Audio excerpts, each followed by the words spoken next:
Hey guys, so this is my vintage Pfaff 145H4. It's a high lift walking foot compound feed sewing machine. It's the most heavy duty of the flatbed walking foot models that Pfaff made. This was actually my primary machine, my main machine that I use daily for a few years. And I just realized I haven't really done any videos of showing the machines that I personally use. I just kind of show the ones that I've restored and used and kind of passed along. So I thought I would do a video kind of showing the machines that I think are the best, that I've enjoyed the most and have used out of all the ones I've used. And yeah, so the only reason why I don't use this one anymore is that my wife ended up getting me actually a Pfaff 545. Which is the model that followed this one, and it's nearly identical. The only difference is the fact that it has a larger bobbin. I think it has a 50% greater capacity, but in terms of the overall function and everything else, it's identical. Pfaff kind of made some compromises on the 545 where they got rid of like this steel knob and they replaced it with more of a plastic one. And there are a couple other things that I kind of felt were like a slight downgrade, but they weren't enough. They weren't really functional parts, so it wasn't enough to make a difference in the machine's performance. But I thought I'd kind of do an overview and then sewing demonstration so you guys can kind of see what I use, what I like, and what I think is the best vintage walking foot on the market.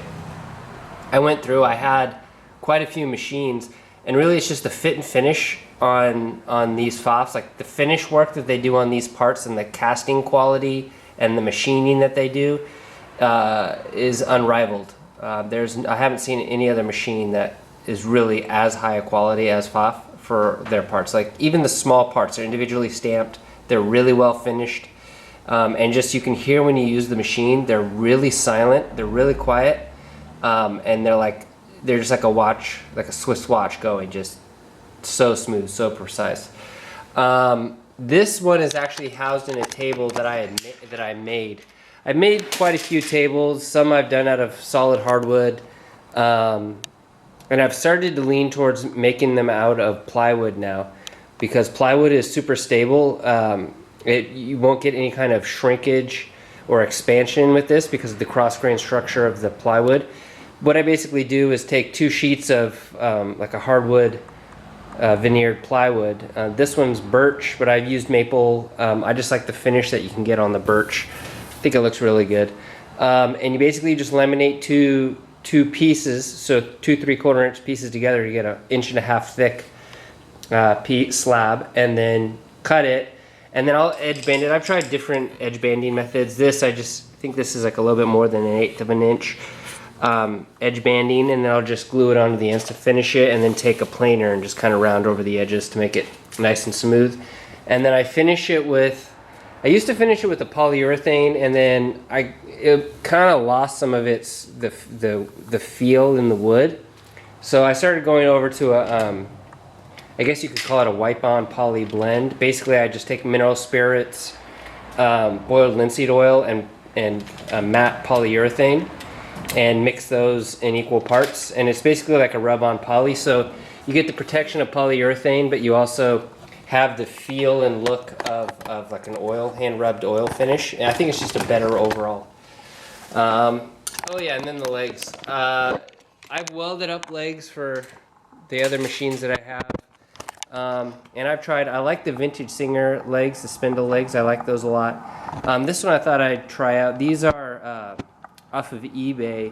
They're T-legs on casters.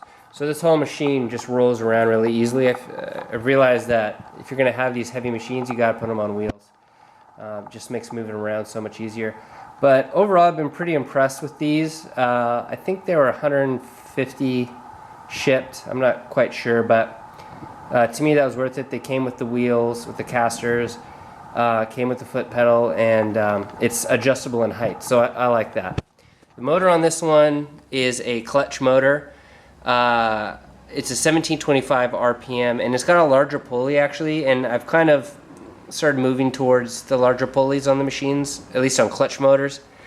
I kind of like them better. It's just a feel thing. And then the knee lift. And then I rewired the clutch motor with an Enduro plug and power switch. It has an outlet on the back so you can plug a light in. I don't use a light on these because my area is pretty well lit, so I don't need it, but you can plug one in on the back, and the wiring job isn't that complicated, and then you get a new lighter switch. Kind of a bummer I cracked that actually in our move. Butted up against something and cracked, but it doesn't affect the function or performance, but just a cosmetic thing. But all right, oh yeah, and the spool stand. I don't like the really tall spool stands that you typically see on industrial machines, especially if you're kind of like a craftsman, artisan, you're working in your house, or even in your garage. You don't want something that just looks like screams industrial floor space, as if it came straight off like the actual floor of a industrial shop. So I kind of try to do everything I can to minimize that look, and then also kind of improve the aesthetic. So the table is one component of that. The low-key spool stand, the lack of that gooseneck light. But so this this is all threaded and tapped directly into the wood. Same with this spool stand here. And that's as high as you need to go on these large cones. And then you don't have this huge tower sticking up out of the machine that you bump into, bend. It's a pain to move. So if you ever need to take it off for whatever reason, you just unscrew it, literally unscrew it. And then same with, I've had pretty good luck with these. They're just a newer bobbin winder. But I think it's a 2.5 inch or 3 inch wheel. But anyway, let me just get into sewing with you, so you can check it out. The machine itself, it's a horizontal rotary hook. So everything in here is gear driven. So it's got a gear here and a gear on the right side down through the pillar. This one's really sharp. Like, this hook is very sharp, almost as sharp as the needle point. It's in like really good condition. Whenever you're looking for a machine like this, you always want to buy it if you can. I mean, you're not always going to have the option, but if you can, you want to buy them from private parties. You don't want to buy them off from a manufacturer, because those things are just put through the paces every day, 8 hours a day. These things are just running nonstop, so you're going to have a lot of wear on them. A really good indicator for that is if you see the bed wear on the machine. This is an older machine, it's 40, 50 years old, so you're going to expect some bed wear from use, especially considering the materials that are probably being put through there. They might be a little bit abrasive, like if you're doing canvas or Cordura, it's more of abrasive material, so you expect over time to lose some of this finish. But generally, like, you don't want a lot of bed wear. If you see a whole lot of bed wear, then it's pretty much an indicator that the machine was a factory used machine, or at least used in maybe a smaller operation, but still used pretty heavily. So this one, I was lucky. I've got kind of picky about the machines that I buy, and that I'll only buy them from basically private parties that I know that they're like the first or second owner, and that I kind of know the history on the machine. This one has barely any use. The previous owner worked from home. I don't even think she worked full time. She wanted to stay home with her kids, and so she was just doing like piecework basically for a company doing furniture upholstery. And so this is her home machine, her personal machine that they had bought for her, or she had bought for herself. And she didn't use it that regularly, and it was in really good shape. So, and I've been lucky enough to have it and taking excellent care of it as well. But so it's a full rotary hook machine. It's a compound feed walking foot. It's got a long stitch length. I think it goes up to 6 millimeters, which is 4 stitches per inch. So it's got a long stitch length. Super high lift foot. So you can see I can get my. So you can lift it through your hand, but there's also a knee lever, and the knee lever is the maximum lift. So you can see I can stick my whole finger under there. There's a lot. So let me turn the motor on and run it, and then you can see how this particular one functions. If you run across one of these, I'd really suggest grabbing it, assuming it's in good shape. Super versatile machine, really reliable. The only complaint that I've heard people have about them is the fact that the spare parts or replacement parts are expensive. And that's true because they're really high quality. So if you go see a machine like this and you're having excessive needle bar play, you're having, there's missing parts, you need to be cautious because you could end up spending a lot of money on a replacement part that you didn't necessarily have to spend. You might have been better off just passing. And I've been through that, so I know. But that's the only knock that you can really give these machines, is that they're so high quality and made with such really superior materials that the replacement parts can get pricey. But if you keep the machine well oiled, well maintained, you're never going to have to worry about that. The parts will outlive you. So here's this is just some like marine grade upholstery, something you'd use on like a boat cushion or something like that, or like a motorcycle seat. We'll do, you can see it go 4 layers. The thread in here right now is, it's a T92. So it's reasonably thick. Perfect. It would be good for this kind of application, but hold the tails and then you can just get going. Now the motor on here is clutch.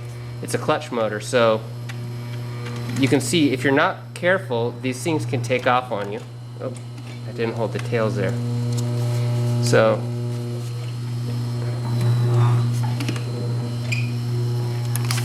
yep, it's not. So yeah, you gotta hold the tails at the beginning on this, especially these high tension. So hold the tails, trap them, get going. You can do a reverse kick. And you can see if you're not careful, these can go like a little bit quicker than you're comfortable, but the machine will go slow. It's just about getting used to the feel. Now inside I have servo motors, which I'm not particularly a fan of them at this point, to be honest. They've been giving me problems. I do like the clutch because they have more of a linear feel.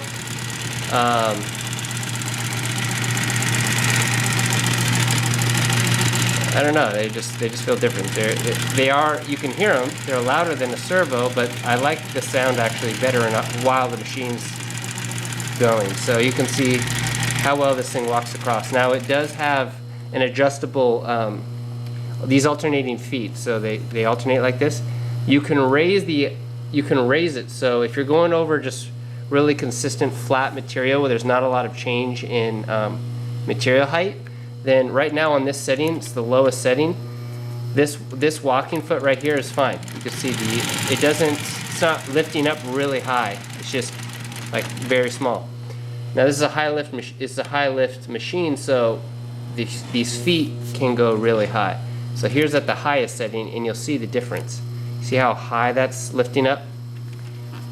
And this is good if you're going up, so when you're sewing and you're coming up on a seam or something and you have varying thicknesses, this is what's really good about the compound feed machines, is that they'll walk right up over that material. So like right now that's 4 layers. It's a really thick material, but if I fold it over to 8, you'll see it'll walk right up it. So it just walked over that no problem. And the stitch length is consistent, and then you can just continue to go across, and then it walks right back down it. So it really is not going to bog the machine down. There's no way you could do that on a normal sewing machine. There's just no way. You can see it just go right back up and down, and it doesn't slow down at all.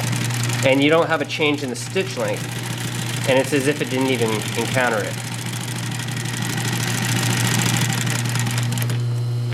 And you're talking, this is really thick, super thick. So, do I have scissors? I don't.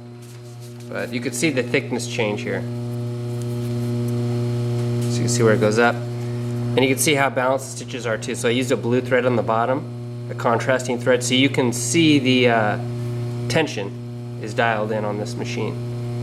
So you don't want to see white coming through the bottom here. And that's an indication that your upper thread tension is either too low or your lower thread tension is too high. And likewise, you don't want to see, similarly, you don't want to see blue coming up here. So, you know, it's this perfectly balanced.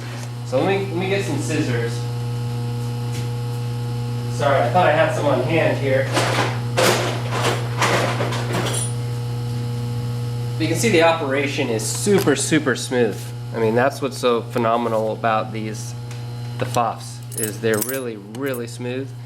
And all the parts are just finished so well. It's really nice. And you can buy feet. You don't have to buy the Pfaff feet. You can buy Chinese-made feet for pretty cheap. So it's not as if you can't get those. And you can buy needle plates and biter attachments and stuff. So trap the tails. This is a vinyl. Let's say you were to do like a messenger bag or something where you wanted to line the inside of the bag with a waterproof vinyl. So this is like a waterproof vinyl. You could also make covers out of this stuff. This is 4 layers. And then it has reverse, so you can go in reverse and then go forward again. And you can see that heavy walking foot action. I don't need it here, so I can drop it back down, and then the machine runs quite a bit smoother. You can see it tracks well. The other thing about these is that they just feed so well. And it's so easy to do seam work on them.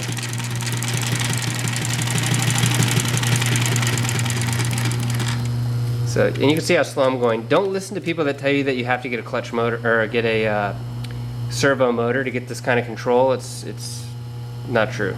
So you can see even in 4 layers of this thinner material, you still have really balanced stitches here. You know, white coming through on the bottom.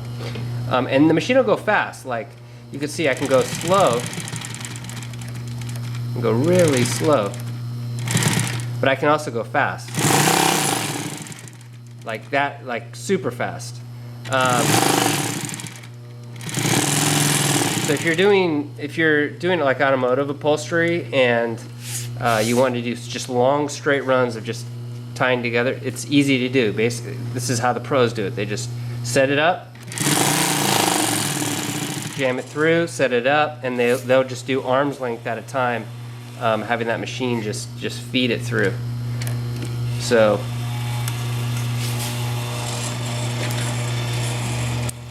Trim it, and then this is also a really good leather machine too. I have leather specific needles right now. It's just a universal needle in here. This is 9-ounce.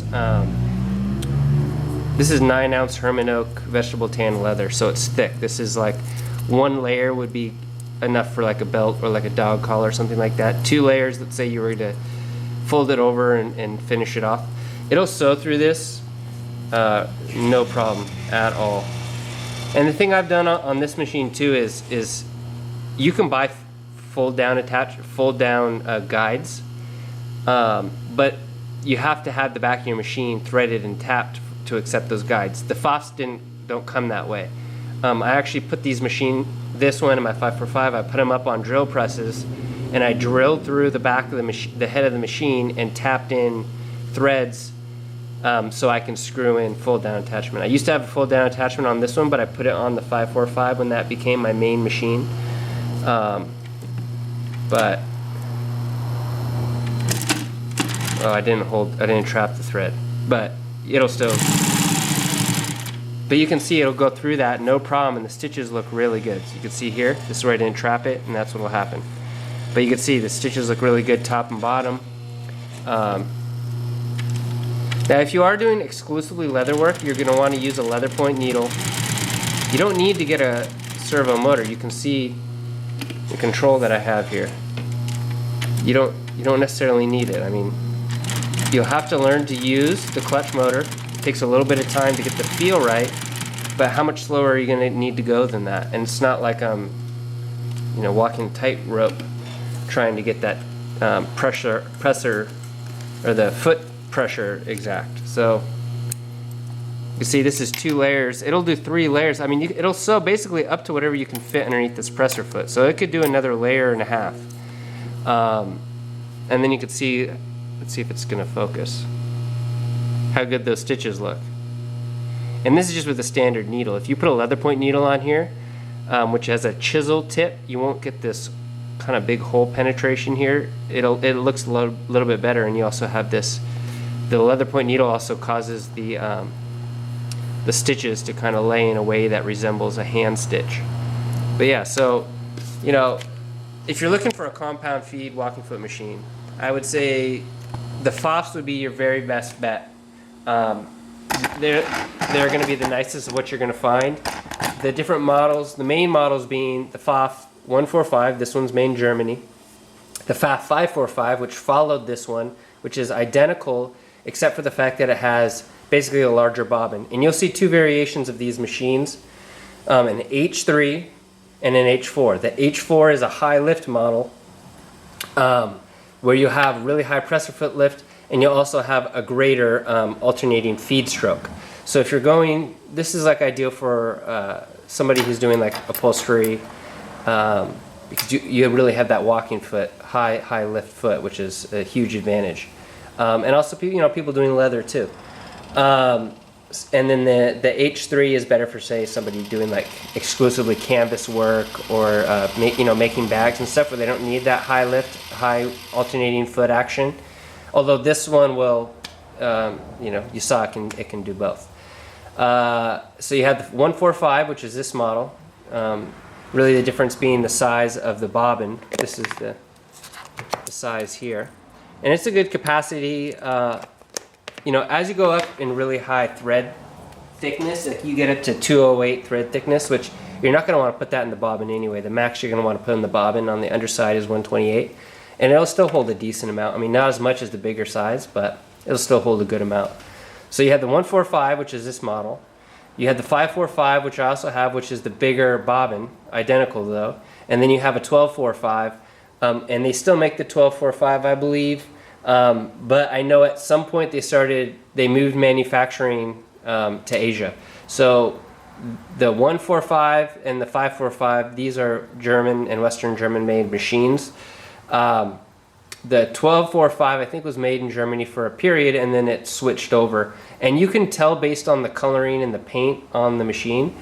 And then the 1245 has a few other different features. I think it has an integrated bobbin winder that's on the front of the machine. I think the presser foot lift, the knee lift operates a little bit differently. I think it's similar to like an Adler where it plugs in as opposed to bolting into the table. And there's a few other changes, but nothing really material.